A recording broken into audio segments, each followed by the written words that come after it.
নিলাম। ডিমের ভিতরে কাঁচামরিচ, তারপরে পেঁয়াজ কুচি, একটু লবণ, তারপরে হচ্ছে মরিচের গুঁড়া দিয়ে ভালোভাবে এটাকে নেড়ে নিলাম। তারপরে তেলের ভিতরে ছেড়ে দিয়ে সুন্দরভাবে ভাজা শুরু করলাম উল্টিয়ে পাল্টিয়ে সুন্দরভাবে। তারপরে এটাকে স্ক্রাম্বল করে নিলাম।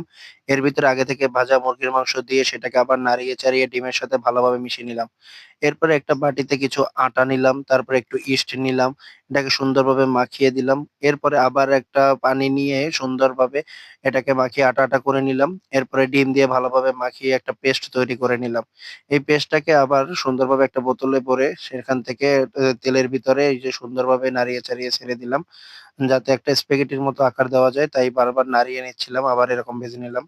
এই যে অনেকটা স্পাগেটির মতো আকার চলে এসেছে। এরপর তেল দিয়ে পেঁয়াজ কুচি ছাড়লাম, মরিচ কাটা, তারপরে হচ্ছে এটাকে ভালোভাবে নাড়িয়ে চাড়িয়ে তারপরে ওই যে স্ক্রাম্বল এগ আর মাংস মিশিয়ে স্পাগেটির ভিতরে দিয়ে দিলাম।